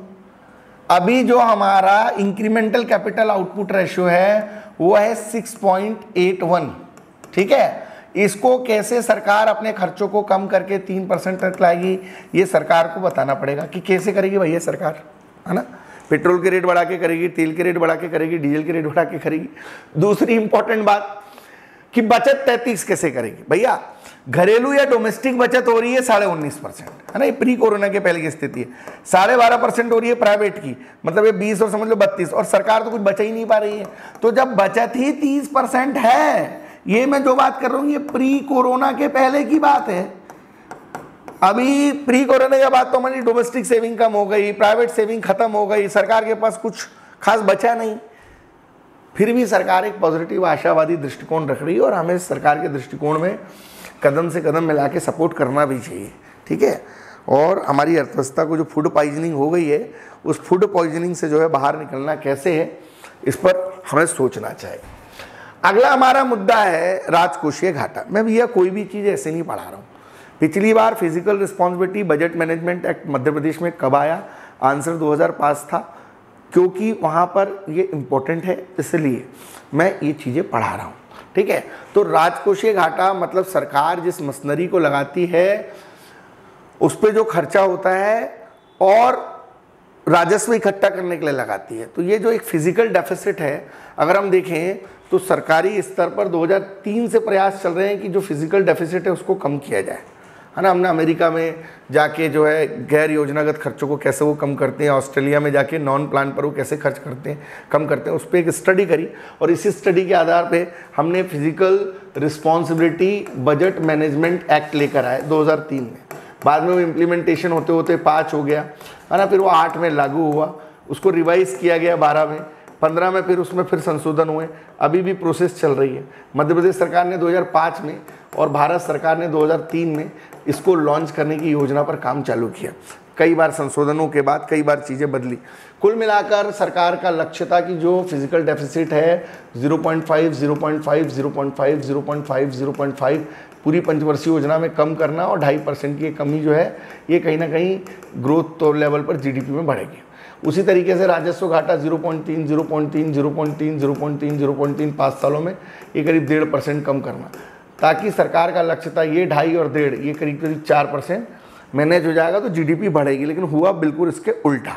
17-18 में हमारा फिजिकल घाटा हो गया 3.5, फिर ये थोड़ा कम हुआ 3-4, सरकार का लक्ष्य था 0 कर देंगे पर जो 19-20 में ये 4.6 चला गया, 20-21 में वापस वो 3.5 पे आ गया। जहाँ से निकली थी कहानी वो आके वापस होने टिकी। तो हमारा जो physical responsibility budget management act है वो भी उसके अंतर्गत 3.5% हमारा घाटा चल रहा है। और अभी एनके सिंह कमेटी बनी है इसकी समीक्षा करने के लिए कि भैया इसको कैसे करके जो है आने वाले समय में जो है 2000, मैं तो यहाँ पे लिख देता हूँ कि सरकार की जो मंशा हो तो 2022 है, लेकिन मैं यहाँ पे लिख देता हूँ 2024 से 28 के बीच में सरकार जो अपना टारगेट है इसको जो है 0% कर पाएगी। और इसके लिए सरकार ने अभी हाल ही में एनके सिंह कमेटी भी बनी है, वो इस पर डिस्कशन कर रही है कि हम अपना physical responsibility budget management act को जो है किस तरीके से पुटअप करेंगे, है ना, किस तरीके से यहाँ पर काम हम इसको लेकर के करेंगे। अभी हमारा जो अगला पॉइंट है उस पर डिस्कशन हम कर रहे हैं, ठीक है। अब जो अगला विषय है हमारा वो है मुद्रास्फीति, इन्फ्लेशन। इस पर थोड़ा सा डिस्कशन हम करते हैं क्योंकि करंट अफेयर्स की क्लासेस हैं, थोड़ा सा एनालिटिकल दृष्टिकोण तो आपको रखना पड़ेगा। भाई मुद्रास्फीति या इन्फ्लेशन जो है 0 से 3% मतलब रेंगती हुई, है ना, 3 से 7% के बीच में है कोई चीज़ की महंगाई चलती हुई, 7 से 10 के बीच में है दौड़ती हुई, 10 से 15 के बीच में है भागती हुई, और 15 से ऊपर है तो कूदती हुई। ये इन्फ्लेशन के पैटर्न है। और भारत में WPI जो होल प्राइस इंडेक्स है 1942 से गणना की जा रही है, कंज्यूमर प्राइस इंडेक्स के आधार पर 2010 से गणना की जा रही है, और अभी सरकार का लक्ष्य है सर्विस प्राइस इंडेक्स के आधार पर गणना 2022 से सरकार करेगी, ऐसी सरकार की मंशा है। अब जब भी हम इन्फ्लेशन को काउंट करते हैं होल प्राइस इंडेक्स के अंतर्गत तो 3 चीज़ों को आधार बनाया जाता है। वो जो 3 चीज़ें आधार बनाई जाती हैं WPI के अंतर्गत होल प्राइस इंडेक्स में 1942 से कंटिन्यू चल रहा है। पहला चल रहा है यहाँ पर फ्यूल आइटम, जो दूसरा इंपॉर्टेंट है फ्यूल के साथ फूड, और तीसरा जो है वो है आपका मैन्युफैक्चरिंग। फ्यूल से संबंधित जो चीज़ें हैं वो है 19, फूड से संबंधित जो चीज़ें हैं वो हैं 102, और मैन्युफैक्चरिंग से संबंधित जो चीज़ें हैं वो 555। तो लगभग 555, 102 और 19 अगर हम जोड़ेंगे तो 9 2 11, और ये हो गए आपके 5, है ना, तो ये हो गए 6। उसके बाद ये हो गए 6, और लगभग ये इधर आगे एक 6 हासिल का, 9 2 11, 11 और 5 हो गए आपके 6, 16 6 हासिल का, ये हो गए 6 और 1 7, और ये हो गए 6। तो इस बास्केट में 676 आइटम है। भविष्य में इसको बढ़ाना भी है, ऐसी सरकार की मंशा है। तो अगर हम इस पूरे का एनालिसिस करें कि महंगाई के लिए कौन रिस्पॉन्सिबल है, तो फ्यूल जो है वो महंगाई के लिए जिम्मेदार है 14% के आसपास, फूड आइटम है 22 के आसपास, और ये करीब है 64% के आसपास।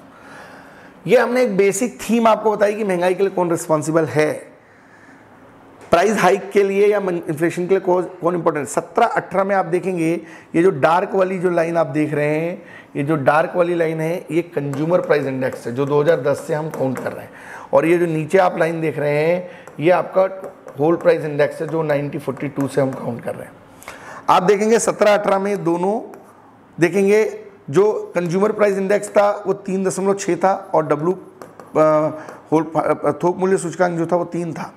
फिर आप देखेंगे ये 4.3 हो गया, ये 3.4 हो गया, फिर आप देखेंगे 4.8 हो गया, 1.7 हो गया। हमें तो अभी का याद रखना है भैया, अभी कंज्यूमर प्राइस इंडेक्स हो गया है 6.6। अगर कोई 100 रुपये की चीज़ है तो अब बढ़कर हो गई 106 रुपये के आसपास, और होल प्राइस इंडेक्स की स्थिति तो भैया बहुत ज़्यादा ख़राब हो गई है, वो चली गई है -0.1 पे, ठीक है, मार्केट आप देख ही रहे हैं। ये अप्रैल दिसंबर में जो लास्ट डाटा आया था उसकी मैं बात कर रहा हूँ। तो इन्फ्लेशन रेट पूछ सकता है क्या है ना। इसमें भी क्या होता है कि एक कोर इन्फ्लेशन होता है, तो कोर इन्फ्लेशन के अंतर्गत जो है वो फ्यूल को और फूड को काउंट करते हैं, और एक होता है बेसिकली हेडलाइन इन्फ्लेशन। तो जो हेडलाइन इन्फ्लेशन होता है उसके अंदर वो तीनों चीज़ें आती हैं, मैन्युफैक्चरिंग भी आता है, फ्यूल भी आता है, और आपका जो फूड वाला जो आइटम है वो भी आता है। हम अर्थव्यवस्था के अपने विस्तृत लेक्चर्स में इस पर एक गहन चर्चा करेंगे। अब बात करते हैं हम चालू खाता घाटा की, करंट अकाउंट डेफिसिट। हमारा निर्यात कितना हो रहा है, हमारा आयात कितना हो रहा है। बाहर से जो हमारा सामान आ रहा है उसको बोल रहे हैं हम आयात, हमारे देश से जो जा रहा है उसको बोल रहे हैं हम निर्यात। तो आयात हमारा हो रहा है ज़्यादा, निर्यात हो रहा है हमारा कम, इसी वजह से हो रहा है हमको घाटा। 17-18 में था -1.8, फिर ये हुआ -2.1, फिर हुआ -0.9, बट अभी वापस से ये 3.1 हो गया। और कोई भी अर्थव्यवस्था 2.9 के ऊपर अर्थव्यवस्था जो है वो सहन नहीं कर सकती है। तो हमारा जो करेंट अकाउंट डेफिसिट है वो 2.5% तक तो ठीक है, उसके ऊपर जाना खतरे की घंटी है। तो हमारा जो करेंट अकाउंट डेफिसिट है वो लगातार जो है वो बढ़ना ये अर्थव्यवस्था के लिए नहीं है ठीक, और इससे हमारा जो आयात पे डिपेंडेंसी है वो ज़्यादा हो रही है और निर्यात जो है हमारा वो कम हो रहा है, जबकि होना उल्टा चाहिए। हमारा जो इंपोर्ट है निर्यात वो बढ़ना चाहिए और हमारा एक्सपोर्ट जो है आयात है वो घटना चाहिए।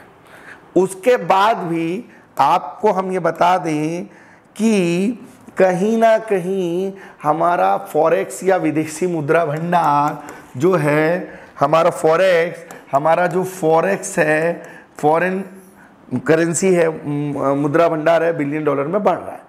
हमारे पास 17-18 में था 424 बिलियन डॉलर, ये हो गया 411, फिर हो गया ये 475, और अभी हो गया ये 586.1 बिलियन डॉलर।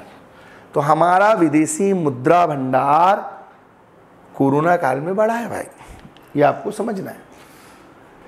कृषि से संबंधित ग्रोथ आप देख रहे हैं 17-18 में हमारी ग्रोथ कितनी थी एग्रीकल्चर में। उसको समझने के लिए पहले ये समझिए कि भाई किसी भी देश के अंदर एग्रीकल्चर का इम्पोर्टेंट रोल ये है कि 1950 में हमारा एग्रीकल्चर सेक्टर सबसे बड़ा था, जीडीपी में बहुत बड़ा बैकअप था, और उसके बाद इंडस्ट्री था, उद्योग, और उसके बाद था सर्विस सेक्टर। आज स्थिति ये है 2021 में सर्विस सेक्टर सबसे ऊपर है, उसके बाद उद्योग है, और कृषि की स्थिति चली गई तीसरे नंबर पर। ठीक है, फिर भी आप देखेंगे 5.9 की ग्रोथ थी 17-18 में, थोड़ी कम हुई 18-19 में, फिर थोड़ी बढ़ी, लेकिन कहीं ना कहीं थोड़ा बहुत जो सम्मान बढ़ाया वो 2020-21 में वो एग्रीकल्चर की ग्रोथ नहीं बढ़ाया। इंडस्ट्री तो लॉस में था, सर्विस सेक्टर लॉस में था क्योंकि मैन्युफैक्चरिंग कुछ हुई नहीं, और कोरोना के बाद स्थितियां थोड़ी सी बिगड़ी। आप खुद देखेंगे इधर, आप देखेंगे कि एग्रीकल्चर में 3.4 की ग्रोथ है इस बार, और आप अगर देखेंगे इंडस्ट्री सेक्टर के अंदर देखेंगे आप, तो इंडस्ट्री सेक्टर में आप देखेंगे है ना, कुछ हम नॉलेजेबल वीडियोस भी बाद में बनाएंगे। थोड़ा अभी हमारे ऊपर थोड़ा एग्जाम का बर्डन है। हमारा जो पहला जो लक्ष्य है इस समय वो मध्य प्रदेश पीएससी का प्री एग्ज़ाम है। इसके बाद हमारा जो है यूपीएससी जो है इसके प्री एग्ज़ाम पर भी हमारा काम चालू हो जाएगा।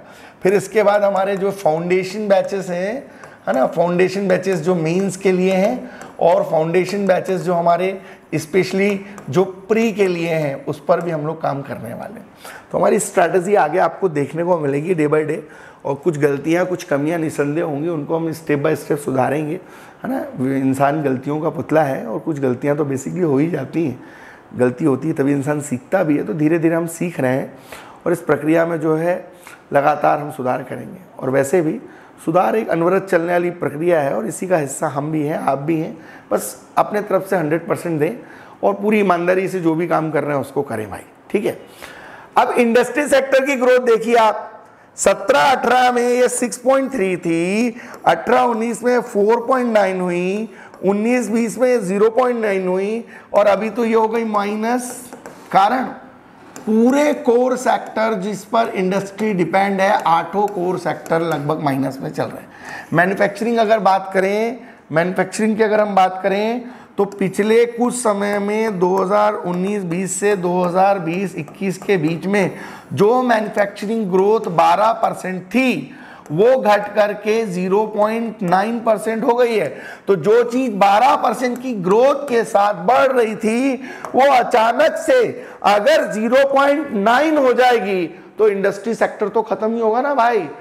और वो कहीं ना कहीं ये स्लो डाउन आ रहा है इंडस्ट्री सेक्टर में, और पूरी की पूरी इंडस्ट्री इस समय कहीं ना कहीं खतरे की घंटी है, और इसीलिए बेरोजगारी भी बढ़ रही है। आप बेरोजगारी को भी सीधा यहां पर समझ लीजिए, बेरोजगारी क्यों बढ़ रही है। आप एक बेसिक समझिए कि भाई इंडस्ट्री सेक्टर कहीं ना कहीं कमजोर होगा तो भैया बेरोजगारी तो ऑब्वियसली बढ़ेगी ना। बढ़ेगी क्यों नहीं बढ़ेगी बेरोजगारी, बिल्कुल बढ़ेगी बेरोजगारी। जैसे देखिए 1977-78 में, 1997-98 में और वर्ष 2021-22 में अगर हम बेरोजगारी का लेवल देखें तो आप ये समझिए कि बेरोजगारी की जो दर है वो इस तरीके से बढ़ रही है। यहाँ थी 6.4, यहाँ थी 6.9, और अभी तो बेरोजगारी जो है वो 9% से 12% तक चली गई है।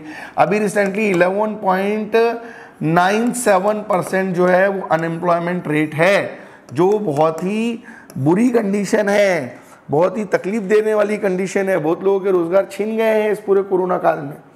ठीक है, सरकार काम कर रही है, इस पर एस्टेब्लिशमेंट प्रोसेस चल रही है। अब सर्विस सेक्टर की बात हम थोड़ा देख लेते हैं भाई। हमने यहाँ पर एग्रीकल्चर देखा, एग्रीकल्चर में 3.4 की ग्रोथ हुई है ना। सर्विस इंडस्ट्री सेक्टर में -9.6 कम हुआ। सर्विस सेक्टर को भी आप थोड़ा समझ लें। सर्विस सेक्टर में अगर हम बात करें तो सर्विस सेक्टर की अगर हम बात करें तो आप देख रहे हैं सामने स्क्रीन पे, ये 17-18 में 6.9 था, 18-19 में 7.7 हुआ। सर्विस सेक्टर वैसे भी ग्रोथ थी। ये कहीं ना कहीं 19-20 में कम हुआ सर्विस सेक्टर, और अभी तो स्थिति हो गई भैया -8.8%। मतलब एग्रीकल्चर जहां 3.4 की ग्रोथ के साथ बढ़ रहा है, इसके पहले आपने देखा कि इंडस्ट्री का मामला क्या है, इंडस्ट्री में क्या स्थिति है ना। ये सर्विस सेक्टर के, ये देखिए आप एग्रीकल्चर में देखिए 3.4 की ग्रोथ है, इंडस्ट्री में देखिए -9.7 है, और सर्विस सेक्टर में देखिए -8.8 है। तो आप ये देखेंगे दोनों ही सेक्टर है ना। यहाँ पे आप समझने के लिए एक बार फिर समझ सकते हैं कि एग्रीकल्चर में जो है आपको यहाँ पर ग्रोथ देखने को मिल रही है, ईयरली ग्रोथ 3.4 की, जबकि इंडस्ट्री में 9.6 का माइनस है भैया, और सर्विस सेक्टर आपके सामने -8.8 है। स्थिति को अभी समझने में टाइम लगेगा, क्योंकि किसी भी देश के विकास में कृषि, उद्योग और सेवा, एग्रीकल्चर, इंडस्ट्री और सर्विस सेक्टर तीनों का जो है इंपॉर्टेंट रोल है।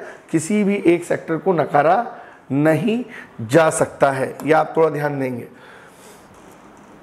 अब जो हम अपनी लेक्चर को यहाँ पर डिस्कस करने वाले हैं वो हम कुछ ऐसी बातों पे यहाँ पे काम करने वाले हैं जिनमें हम आपको यहाँ बताने की कोशिश करेंगे कि कौन कौन से इस समय चर्चित व्यक्ति हैं जो वर्ष 2020-21 में चर्चा में रहे, है ना। पॉइंट बना बना के उनको लिखते चलेंगे अकॉर्डिंग टू सिलेबस, तो चीज़ें स्वतः आपको जो है यहाँ पर समझ में आ जाएंगी। ठीक है, सबसे पहले अगर हम 2021-22 या 20-21 की बात करें तो मुझे जो सबसे इम्पोर्टेंट चीज़ें चर्चित व्यक्तित्व में लगता है पुष्कर सिंह धामी, है ना। इम्पोर्टेंट व्यक्ति हैं, है ना, पुष्कर सिंह धामी, है ना। ये इम्पोर्टेंट है, याद रखेंगे।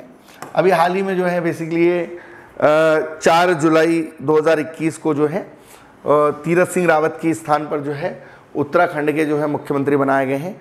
तो ये महत्वपूर्ण व्यक्तित्व के तौर पर पूछा जा सकता है।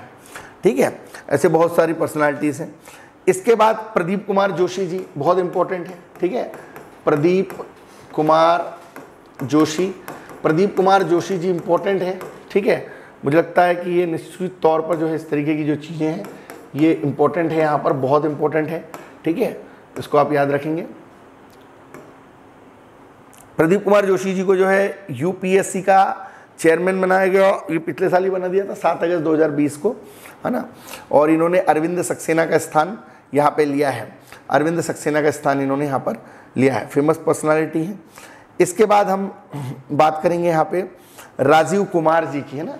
चुनाव आयुक्त बने हैं राजीव कुमार, है ना। फेमस पर्सनालिटीज़ हैं, है ना। बाद में इमेजेस के साथ भी इनको देखेंगे, अभी समय की थोड़ी कमी है। अकॉर्डिंग टू टाइम हमको यहाँ काम करना पड़ता है। तो ये चुनाव आयुक्त बने हैं इलेक्शन कमीशन के अंदर, अशोक लवासा जी के स्थान पर इनको यहाँ पर ये बनाया गया है। इसी तरीके से चर्चित व्यक्तित्व, ये तो आपको इलेक्शन कमीशन में भी बताएंगे, राजीव कुमार याद रखेंगे आप। ये परेश रावल जी, ये चर्चा में रहे। परेश रावल ये अभिनेता भी हैं, और परेश रावल इसलिए चर्चा में रहे क्योंकि बेसिकली जो है इनको नेशनल स्कूल ऑफ ड्रामा का जो है इस समय अध्यक्ष बनाया गया है। इसके पहले रतन थियम जो थे वो नेशनल स्कूल ऑफ ड्रामा के जो थे वो प्रमुख थे नेशनल स्कूल ऑफ ड्रामा के, है ना। तो ऐसे बहुत सारे व्यक्तित्व हैं जिनको आपको पढ़ना चाहिए और जो परीक्षा के दृष्टिकोण से बहुत इंपॉर्टेंट है, ठीक है। क्योंकि निश्चित तौर पर जो एग्ज़ाम में चीज़ें आती हैं वो कहीं बाहर से नहीं आती है, वो सिर्फ हमारे काम की जो चीज़ें हैं उनको थोड़ा ध्यान से पढ़ना पड़ता है। तो ये प्रदीप कुमार जोशी जी के बारे में हमने बात बताई आपको। इसके बाद है राकेश अस्थाना, इनको बीएसएफ का जो है प्रमुख बनाया गया है, याद रखेंगे आप। राकेश जो है राकेश अस्थाना, ठीक है, कई बार पूछ लेता है। तो जो राकेश अस्थाना जी हैं इनको बीएसएफ का प्रमुख बनाया गया है विवेक जोहरी की जगह, ये भी इम्पोर्टेंट है। इसके अलावा एक अभी चर्चा में है विशाल वी शर्मा, है ना, विशाल वी शर्मा, है ना। चर्चित व्यक्तित्व बहुत सारे हैं, लेकिन इसमें काम के विशाल वी शर्मा इम्पोर्टेंट है। ये बेसिकली क्यों इम्पोर्टेंट है इसको समझेंगे। विशाल वी वर्मा ये जो है यूनेस्को में भारत के स्थायी प्रतिनिधि के तौर पर चुने गए हैं, और ये एक जावेद अशरफ करके थे, उनके स्थान पर जो है इनको यहाँ पर जो है चुना गया है। तो ये काफ़ी इम्पोर्टेंट है। इसके अलावा अगर हम बात करें तो और भी बहुत सारी पर्सनालिटीज़ हैं जिनको यहाँ पर प्रमुख तौर पर चुना गया है। इसमें कुछ काम के, जैसे रेलवे बोर्ड के अध्यक्ष के तौर पर सुनीत शर्मा जी को चुना गया है ना। सुनीत शर्मा याद रखेंगे आप, है ना। सुनीत शर्मा इनको जो है, सुनीत शर्मा को जो है ये रेलवे बोर्ड का जो अध्यक्ष बनाया गया है, और इन्होंने वीके यादव जी का जो है ये स्थान लिया है। इसके बाद हम बात करेंगे सिद्धार्थ मोहंती की ना, ये बहुत इंपॉर्टेंट है। सिद्धार्थ मोहंती, अंडरलाइन कर लेंगे इसको, सिद्धार्थ मोहंती, इनको LIC लाइफ इंश्योरेंस कॉरपोरेशन का जो है प्रमुख बनाया गया है। लाइफ इंश्योरेंस कॉरपोरेशन जो है उसका प्रमुख बनाया गया है ना, सिद्धार्थ मोहंती जी को। ये इंपॉर्टेंट है, सिद्धार्थ मोहंती इंपॉर्टेंट है। इसके बाद आपको बता दूं, इसके पहले जो सिद्धार्थ मोहंती की जगह जो भूमिका निभा रहे थे LIC के, लाइफ इंश्योरेंस कॉरपोरेशन के, वो TC सुशील कुमार थे।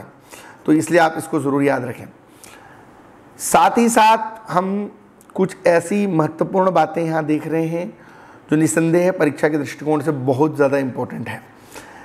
एक फिक्की करके संगठन है जो कि बहुत पहले बना हुआ है, 1927 में बना है ना। Federation of commerce of industry से रिलेटेड है ना। फिक्की जो है FICCI फिक्की, ये भी इम्पोर्टेंट है, और 1927 में संगठन बना। तो फिक्की के जो चेयरमैन हैं अभी वर्तमान में उदय शंकर जी हैं, याद रखेंगे, उदय शंकर, है ना, चर्चित व्यक्तित्व हैं उदय शंकर। इसके पहले जो है वो संगीता रेड्डी थी। तो ये काफ़ी इम्पोर्टेंट है, इसको आप ज़रूर देखें। इसके साथ ही जो सर्वोच्च न्यायालय के मुख्य न्यायाधीश हैं वो नथालपति वेंकटरमन जी को चुना गया है। नथालपति वेंकटरमन, इनका पूरा अच्छे से हम नाम लिख देते हैं, है ना।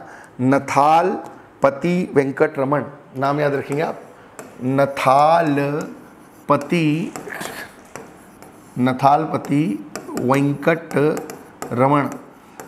माननीय जो सुप्रीम कोर्ट है, तो माननीय सुप्रीम कोर्ट के जो हैं नथालपति सुब्रमण्यम जी को जो है वो माननीय सुप्रीम कोर्ट के सर्वोच्च न्यायालय के मुख्य न्यायाधीश के तौर पर चुना गया 6 अप्रैल 2021 को, और इन्होंने जो है शरद अरविंद बोबड़े जी का जो है स्थान यहाँ पर लिया है।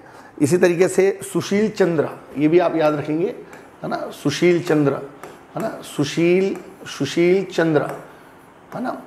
तो सुशील चंद्रा भी इम्पोर्टेंट है, ठीक है, प्रमुख व्यक्तित्व हैं सुशील चंद्रा।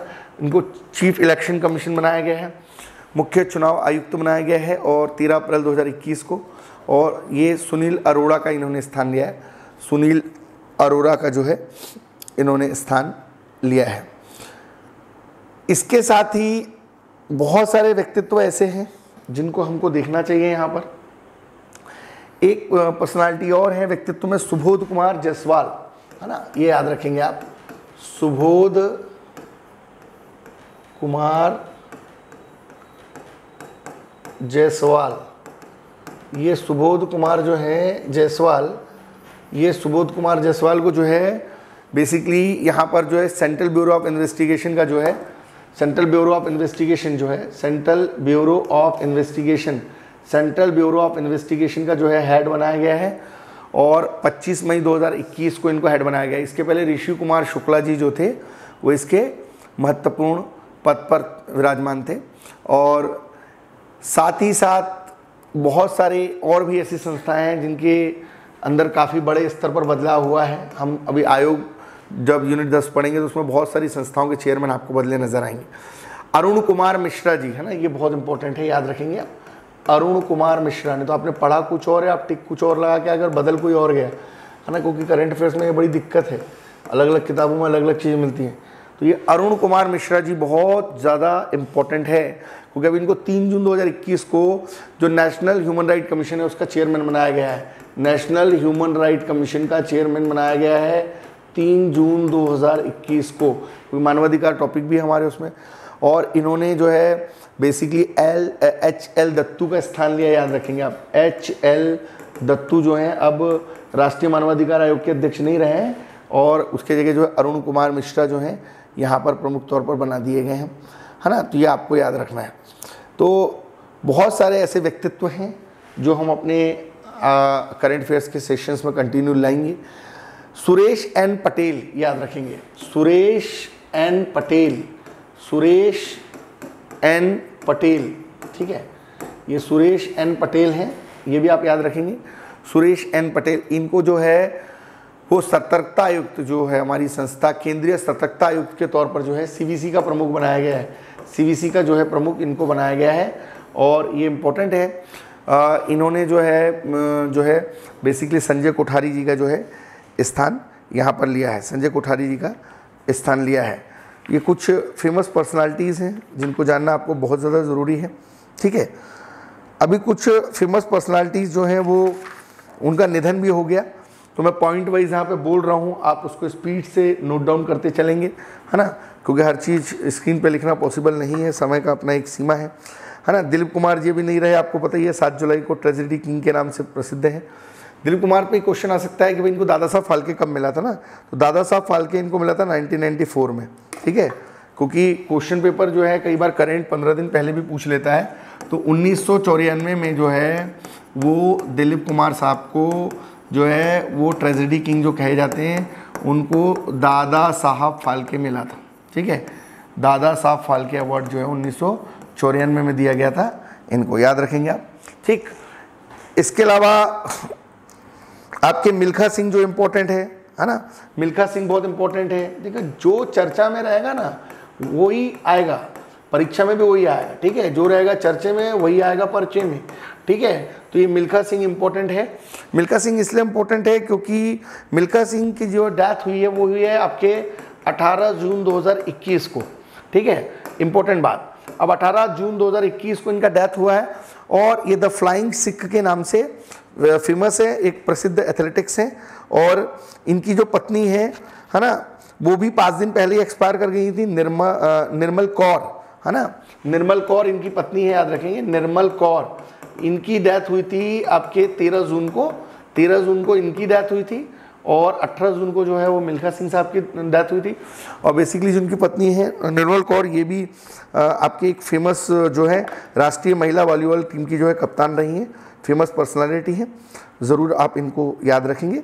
इसके बाद मैंने आपको सुंदरलाल बहुगुणा, आपने करंट अफेयर्स की जो सीरीज चल रही थी उसमें बताया भी था, चिपको आंदोलन। यहाँ मैं बिल्कुल वही व्यक्ति तो पढ़ा रहा हूँ जो परीक्षा में आने की पूरी संभावना है, सुंदरलाल बहुगुणा, है ना। मेरी क्लास में से 101% चीज़ें आती हैं। अगर कोई व्यक्ति स्टूडेंट बहुत ध्यान से 360 डिग्री के साथ मेरी बातों को सुन लेगा तो सिर्फ सुनकर ही वो 70 प्लस कर लेगा, थोड़ा मन लगा के सुन लेगा, लिख लेगा, नोट कर लेगा। और हमारे जो पूरी क्लासेस के बाद जो MCQs आएंगे हर टॉपिक के 250-300 solid 250-300 question, multiple choice question, जो मेरे ख्याल से 20, 21, 22, 23 को हम प्लान कर रहे हैं। तो वहाँ पे हम जो काफ़ी क्वेश्चंस करा देंगे 2,500-3 हज़ार, उसमें से बहुत सारे क्वेश्चंस आपको परीक्षा में दिखेंगे। तो ये सुंदरलाल बहुगुणा जी, ये 21 मई 2021 को इनका डेथ हुआ था। 21 मई 2021 को इनका डेथ हुआ था और ये चिपको आंदोलन से जुड़े रहे प्रसिद्ध जो है CK मिश्रा कमेटी, है ना, CK मिश्रा कमेटी। ये जो औद्योगिक प्रदूषण हो रहा है ताजमहल के ऊपर और विभिन्न प्रकार के जो है यहाँ पर जो है बहुत सारी समस्या आ रही है, एक प्रकार का जो औद्योगिक प्रदूषण हो रहा है, ख़ासतौर से ताजमहल और जितनी भी प्राकृतिक स्थल हैं, आपके सांस्कृतिक स्थल हैं, उस पर समीक्षा करने के लिए बनी है। इसके पहले बदराजन कमेटी भी बनाई गई थी, जो आपका ताजमहल है उसमें लगातार पर्यावरण प्रदूषण हो रहा है, तो उसकी जांच के लिए ये कमेटी यहाँ पर बनाई गई है। साथ ही साथ बहुत सारी कमेटी, उमेश सिन्हा कमेटी एक बनी है, बहुत इंपॉर्टेंट है, उमेश सिन्हा कमेटी, है ना। ये उमेश सिन्हा कमेटी का गठन जो है बेसिकली जो जन प्रतिनिधित्व कानून 1951 है ना, पीपल रिप्रेजेंटेटिव एक्ट, जन प्रतिनिधित्व कानून 1951 की जो समस्त धाराएं हैं उसकी समीक्षा के लिए बना है कि भाई अपराधियों को राजनीति में आना चाहिए या नहीं आना चाहिए, राजनीति का अपराधीकरण का राजनीतिकरण जो देश के अंदर हो रहा है, जेल में रह करके लोग चुनाव लड़ रहे हैं, जेल से चुनाव जीत भी जा रहे हैं, है ना, जेल में जो रो रहे हैं उनको मतदान का अधिकार दिया जाना चाहिए कि नहीं देना चाहिए, तमाम प्रकार की जो चीज़ें हैं उनको करंट सिनेरियो के आधार पर जो है ये कमेटी यहाँ पर बनाई गई है। इसके बाद जो नेक्स्ट कमेटी है वो है गौतम रे कमेटी, बहुत इंपॉर्टेंट कमेटी है ना, गौतम रे कमेटी। और गौतम रे कमेटी जो है बेसिकली जो GST के जितने भी रूल्स रेगुलेशन हैं उनको सरल बनाने के लिए कमेटी बनाई गई है, ठीक है। इसके पहले जो विजय केलकर कमेटी की रिकमेंडेशन पर जो है 2013-14 में इस कमेटी की रिकमेंडेशन को फॉलोअप मिला था, तो उसी के बाद 1 जुलाई 2017 से जो है गुड्स एंड सर्विस टैक्स आया था। इसी गुड्स एंड सर्विस टैक्स की प्रणाली को सरल बनाने के लिए हाल ही में गौतम रे कमेटी बनाई जा रही है, इस पर विचार किया जा रहा है, इम्पोर्टेंट है। अगला है देवेंद्र फडणवीस कमेटी। देवेंद्र फडणवीस कमेटी जो है ये कृषि अर्थव्यवस्था में सुधार के लिए, देवेंद्र फडणवीस ये कमेटी बनाई जा रही है भारत में कृषि अर्थव्यवस्था में सुधार के लिए, कृषि अर्थव्यवस्था में सुधार हेतु डिस्कशन करने के लिए यह कमेटी जो है यहाँ पर इस्टेब्लिशमेंट की जा रही है।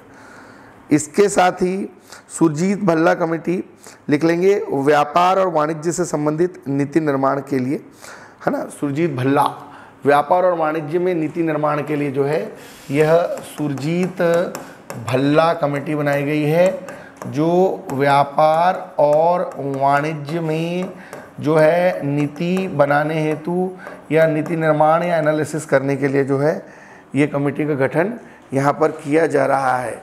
इसके बाद लिखेंगे एक अमिताभ कांत कमेटी, है ना, ये भी इम्पोर्टेंट है, Amitabh Kant committee, Amitabh Kant committee.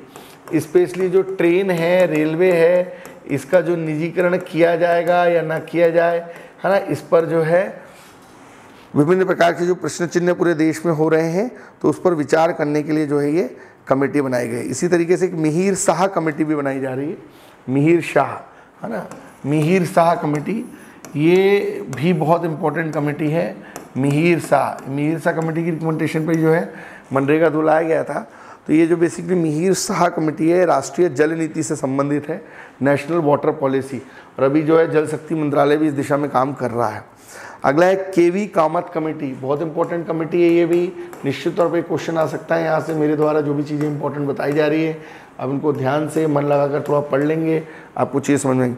KV Kamat committee basically जो है ये बनाई जा रही है कोविड-19 से संबंधित जितनी भी तनावग्रस्त परिसंपत्तियां हैं उनके समाधान के लिए और एक फाइनेंशियली मापदंड और सुझाव देने के लिए ये कमेटी बनाई जा रही है। किरण रिजिजू कमेटी, है ना, ये भी इम्पोर्टेंट कमेटी है ना, किरण रिजिजू, जो किरण रिजिजू कमेटी है बेसिकली रिजिजू कमेटी, अब ये बेसिकली किरण रिजिजू कमेटी, अभी तो विधि मंत्री बना दिया इनको, तो किरण रिजिजू कमेटी जो आगामी समय में ओलंपिक होने वाले हैं उसकी तैयारियां कैसे और किस दिशा में चल रही हैं, इस पर एक मूल्यांकन करने के लिए जो है इस कमेटी को जो है यहाँ पर इस्टेब्लिशमेंट किया गया है। इम्पोर्टेंट है ये, ठीक है। कुछ प्राकृतिक आपदाएं, पूरा वर्ष ही प्राकृतिक आपदा का रहा, लेकिन जो 2020-21 है वो कहीं ना कहीं आपदा से संबंधित रहा है। यूनाइटेड नेशन ऑर्गेनाइजेशन ने 1991 से 2011 है उसको आपदा न्यूनीकरण वर्ष के तौर पर मनाया था, और बहुत सारी चीज़ें हैं। अभी एक सेंडई फ्रेमवर्क पे भी काम किया जा रहा है, जहाँ 2015 से 2030 में पूरी दुनिया में जितनी भी प्रकार की आपदाएं आ रही हैं उनको कैसे रोका जाए, क्योंकि आपके सिलेबस में यूनिट 7 में डिजास्टर मैनेजमेंट अलग से टॉपिक भी है जिसको मैं पढ़ाऊंगा। तो करंट अफेयर्स में कहाँ कहाँ पर आपदाएं आई हैं वो जानना आपके लिए ज़रूरी है। जैसे हाल ही में जो है लद्दाख में जो है वो भूकंप आया था, ठीक है। भूकंप क्या है, कैसे आता है, ज्वालामुखी क्या है, कैसे आता है, वो हमारा ज्योग्राफी वर्ल्ड का टॉपिक है, कॉन्सेप्चुअल पढ़ेंगे हम। तो ये अभी 28 जून 2021 को केंद्र शासित प्रदेश लद्दाख में 4 से 6 तीव्रता का जो है वो भूकंप आया था, और करीब करीब इसका केंद्र जो है लेह से 86 किलोमीटर पूर्व उत्तर पर था, और ये चर्चा में इसलिए अचानक से ये आ गया था, ठीक है। इसके बाद हाल ही में जो है ये मेघालय, मणिपुर और असम के राज्यों में भी, 3 पूर्वोत्तर राज्यों में भी जो है वो भूकंप के झटके देखने को मिले थे। खासतौर से जो गारो खासी जयंती वाला इलाका है, तो जो गारो खासी जयंती वाला इलाका है ना, खासी वाला जो क्षेत्र है गारो खासी जयंती, तो ये जो बेसिकली मेघालय, मणिपुर और जो असम वाला क्षेत्र है यहाँ पर भी भूकंप के झटके हाल फिलहाल में जो है देखने को मिले थे। इसके अलावा एक यास करके जो आपका चक्रवाती तूफान है वो भी चर्चा में था, तो निसंदेह यहाँ से जो है प्रश्न बन सकता है, इम्पोर्टेंट है, ठीक है। यास, तो इसको थोड़ा सा आप देख लेंगे, यास जो है क्या है। बेसिकली यास जो चक्रवात है, साइक्लोन जो है, मूलतः यह 27 मई 2021 को असम 27 मई 2021 को बेसिकली ये उड़ीसा और पश्चिम बंगाल, है ना, कंफ्यूज नहीं होना है, उड़ीसा और पश्चिम बंगाल, ये जो उड़ीसा वाला इलाका और ये आपका पश्चिम बंगाल वाला इलाका, उड़ीसा और पश्चिम बंगाल में जो है मूलतः जो है ये यास जो है देखने को मिला था। ये आपका उड़ीसा और आपका जो है ये पश्चिम बंगाल, उड़ीसा और पश्चिम बंगाल में जो है मूलतः ये यास तूफान देखने को मिला था, और ये 27 मई 2021 के आसपास, ठीक है।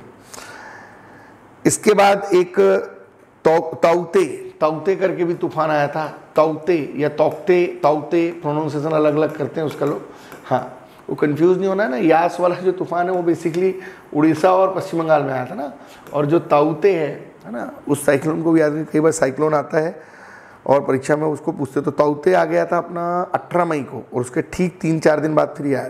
तो जो ताउते है बेसिकली, ताउते की जो लोकेशन है बेसिकली, ये ताउते जो है ये इधर आया था, ये वाले पलटे में, ये वाला जो पट्टा है आपका ताउते जो है ये महाराष्ट्र में है ना, महाराष्ट्र, और ये वाला जो पट्टा है आपका है ना, ये महाराष्ट्र हो गया, और ये आपका जो है महाराष्ट्र, और ये आपका हो गया गुजरात, ठीक है। तो कंफ्यूज नहीं होना है ना आपको, ये भी बहुत इंपॉर्टेंट है, इस बार बिल्कुल पूछ सकते हैं। जैसे हुदूद और फैलिन जब आए थे तो चर्चा में थे, तो ये आप याद रखेंगे। यास जो है बेसिकली आया था कहाँ पे, उड़ीसा और आपके पश्चिम बंगाल में। यास की लोकेशन थी क्या, पूर्वी घाट में, ठीक है, ईस्टर्न घाट में। और जो ताउते था ये आया था बेसिकली आपके वेस्टर्न घाट पे, पश्चिमी घाट में आए थे, ठीक है, याद रखेंगे आप, ठीक है, बहुत बढ़िया। ऐसे ही आप याद रखते चलें, एग्जाम आपका निकलेगा ही निकलेगा।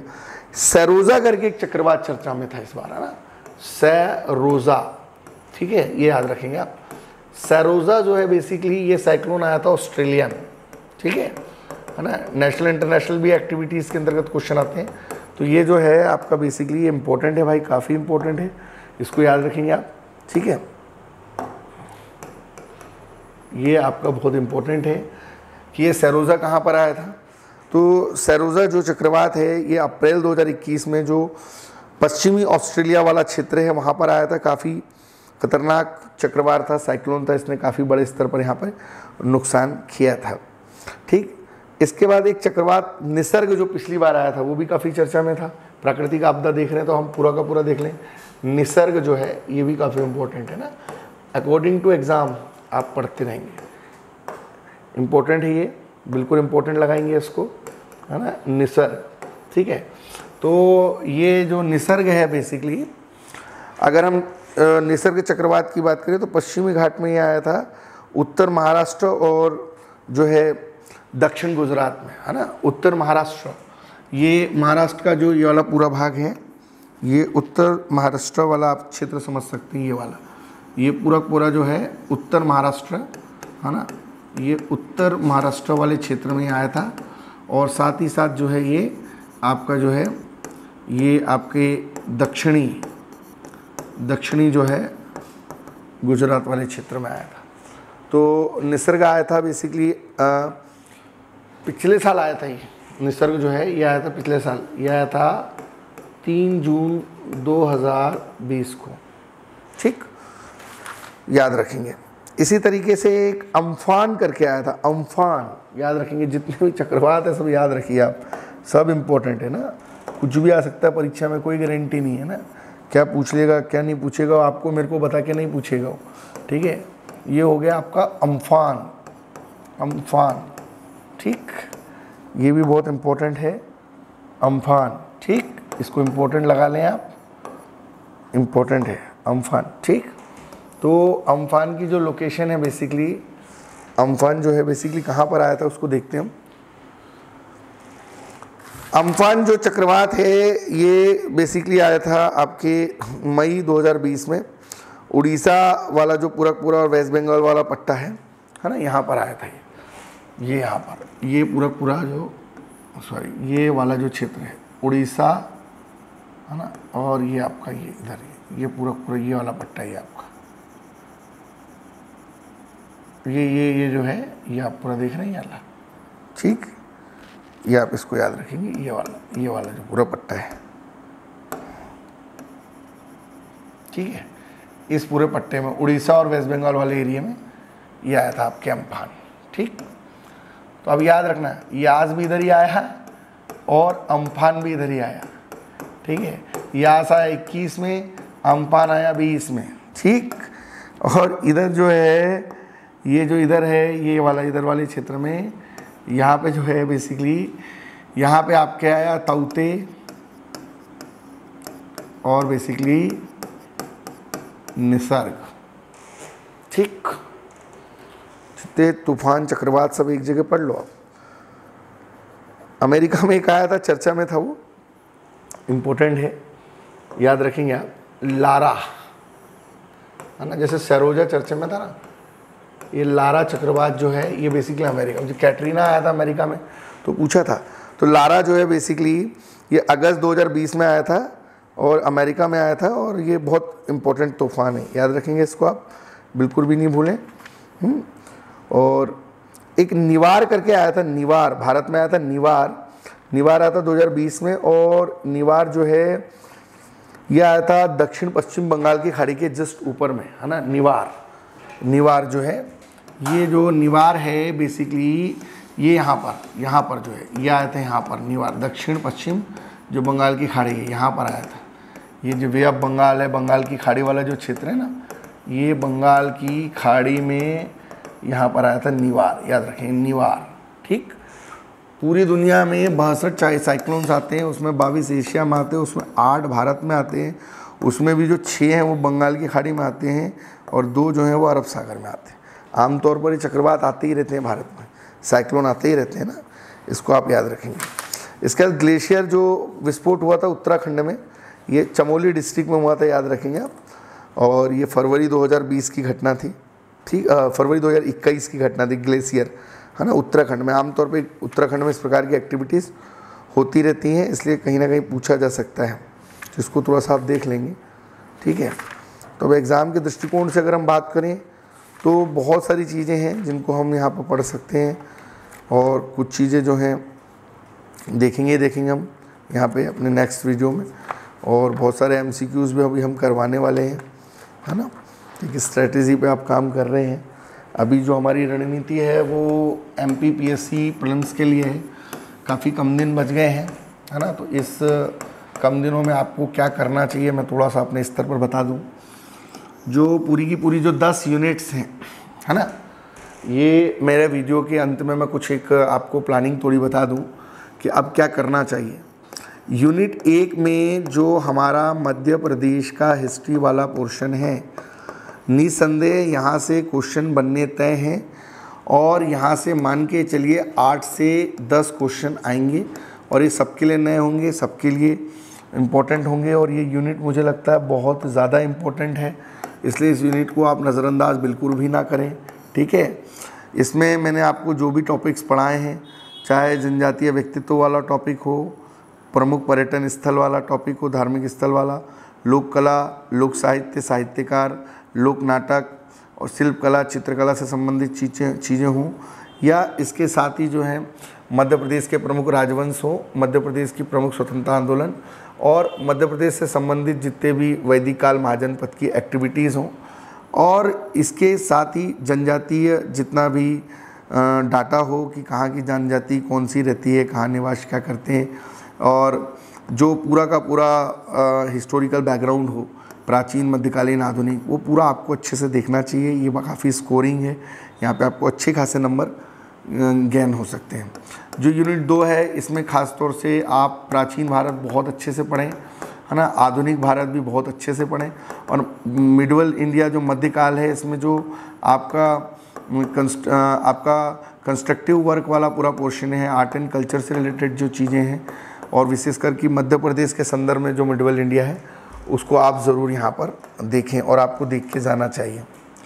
इसके अलावा जो तीसरी यूनिट है, उसमें जो मध्य प्रदेश से संबंधित ज्योग्राफी है, जिसमें मध्य प्रदेश की फिजियोग्राफी है, निश्चित तौर पे क्वेश्चन है यहाँ से, नदी है ना, मिट्टियाँ हैं, वन क्षेत्र, वन्य प्राणी या वनोपज से संबंधित चीज़ें हैं। इसके अलावा सिंचाई है, एग्रीकल्चर है, पशुपालन है ना, साथ ही साथ जो मध्य प्रदेश में ट्रांसपोर्ट है ना, मध्य प्रदेश में शिक्षा, स्वास्थ्य और इस प्रकार के जो ज्योग्राफिकल इश्यूज़ हैं, वो सारे के सारे इसमें यहाँ पे आपको देखने चाहिए। यूनिट 4 में आप भारत के भूगोल पे विशेष फोकस करें, लेकिन साथ ही साथ जो विश्व की प्रमुख जानकारी है उसको भी देखें। इस पर भी हम एक वीडियो बना देंगे वर्ल्ड वाले टॉपिक पे।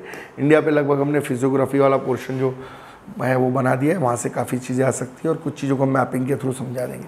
यूनिट 5 में जो मध्य प्रदेश की पॉलिटी है और मध्य प्रदेश की इकोनॉमी है, इसको ज़रूर देखें। विशेषकर की पॉलिटी में जो राज्यपाल, मुख्यमंत्री, मंत्रिपरिषद, विधानसभा, विधान परिषद और इसके अलावा जो पंचायती राज, नगर पालिका, नगर निकाय, 73वां 74वां संविधान संशोधन, इसको विशेष तौर पर देख के जाए।